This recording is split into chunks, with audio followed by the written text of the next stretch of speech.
اللہم صلی علی محمد وعلی محمد۔ یہ جس کا بھی والٹ ہے یہ مجھ سے آ کے لے سکتے ہیں، ہمیں یہاں سے ملا ہے۔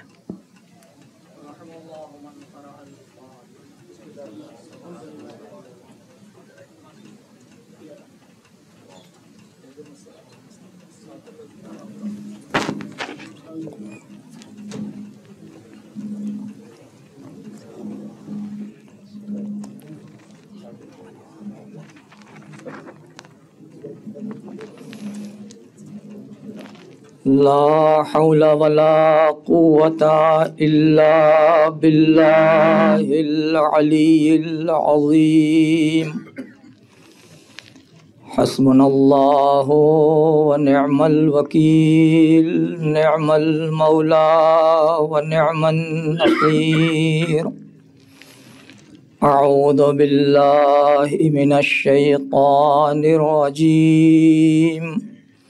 بسم اللہ الرحمن الرحیم الحمد للہ الذی لم يتخذ ولدا ولم يكن له شریک فی الملک ولم يكن له ولي من الذل وكبره تكبيرا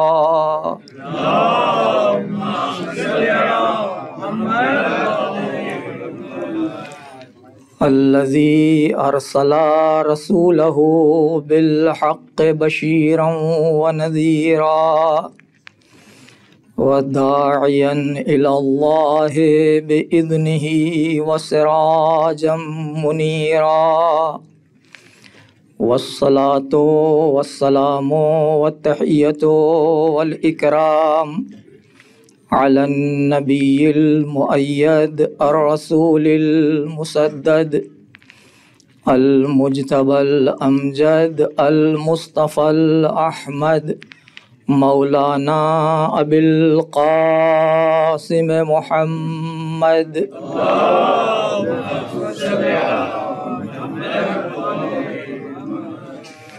وعلى أهل بيته الطيبين الطاهرين المعصومين المنتخبين المنتجبين المظلومين لا سیما بقیت اللہ فی الارضین ولعنت الدائمۃ الباقیۃ علی اعدائہم اجمعین اما بعد فقد قال اللہ الحکیم فی کتابہ الکریم بسم اللہ الرحمن الرحیم وَإِذِ ابْتَلَىٰ إِبْرَاهِيمَ رَبُّهُ بِكَلِمَاتٍ فَأَتَمَّاهُنَّ قَالَ إِنِّي جَاعِلُكَ لِلنَّاسِ إِمَامًا قَالَ وَمِن ذُرِّيَّتِي قَالَ لَا يَنَالُ أَحَدِ الظَّالِمِينَ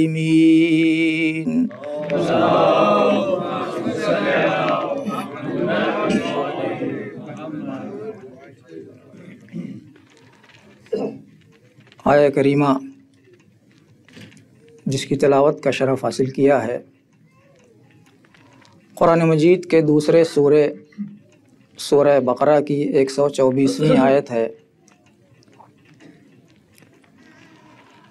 اس آیت کے ضمن میں جو موضوع آپ کے سامنے دیا گیا ہے کہ امامت کی عظمت اور امام کی معرفت، ظاہر ہے کہ ایک کلی موضوع ہے، اس کے جزیات بھی ہیں بہت سے جو انشاءاللہ آئندہ آپ کی خدمت میں آئیں گے مجالس میں۔ کسی بات کو عرض کرنے سے پہلے